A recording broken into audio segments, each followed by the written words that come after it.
You probably have seen a coin like this before, maybe even held one without thinking much of it. Small, unassuming, maybe rubbed slightly, maybe a bit dull from handling. This is the South Korea 51 coin minted in 2006. You might glance at it, note the year, the denomination, but never imagine it could hide a secret that could send collectors into a frenzy. Let's take a closer look. On one side, there's the familiar stalk of rice, a symbol tied deeply to Korea's agricultural heritage, a nod to how much the land, its growth, its people have always mattered. On the other side, 51, in crisp letters, the year 2006 stamped, edges ridged, the coin's texture speaking of its life, of hands that passed it, of pockets where it jingled.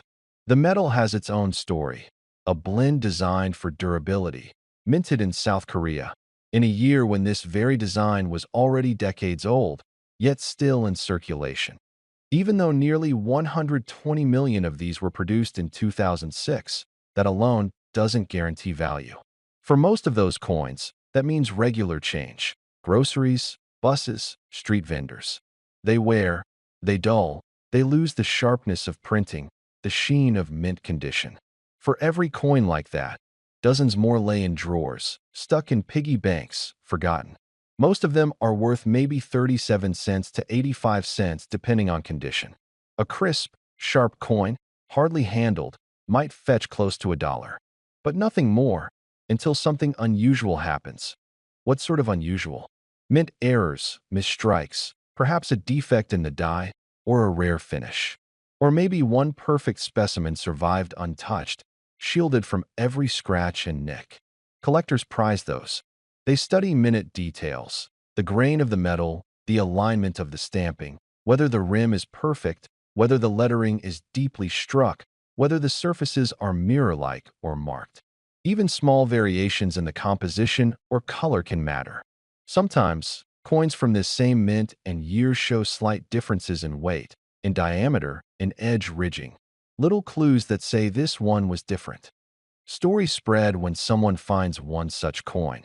A coin so pristine, so impeccably preserved, that it looks almost new despite the years. It would stand apart in a collection. It might come from a mint set, or from a stash of uncirculated coins, kept safe, never spent. Maybe in a sealed capsule, or tucked away in some archive. Those are the ones collectors dream about. Now imagine a video or photo showing one of those rare specimens. Close UPS that let you see every detail. Every line in the rice stalk, every serif in the letters 51, the rugged edge, the clean fields on both faces. The kind of coin that seems too perfect to have been circulated.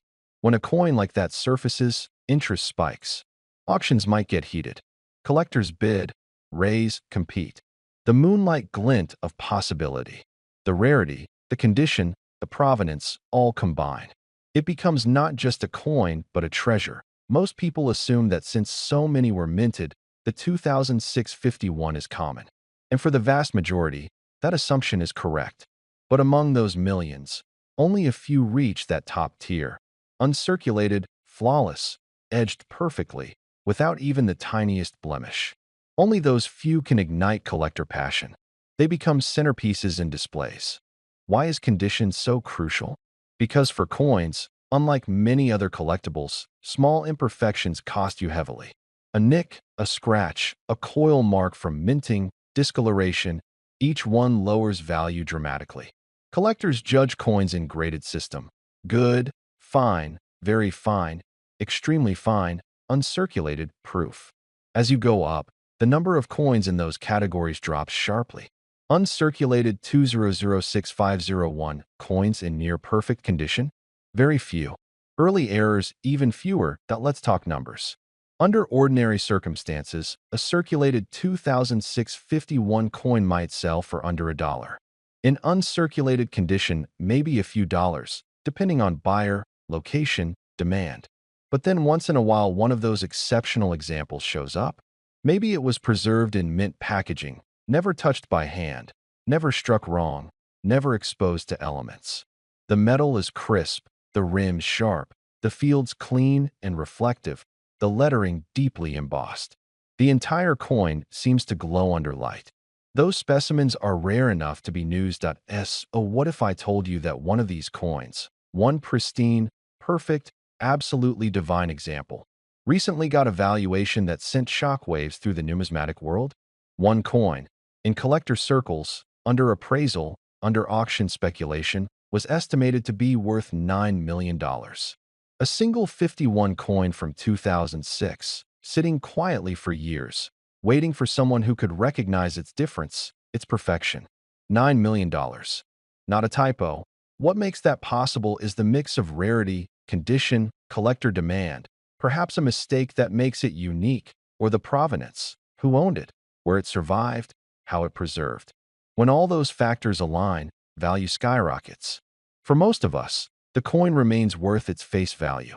For one perfect, unique example, that coin could be life-altering.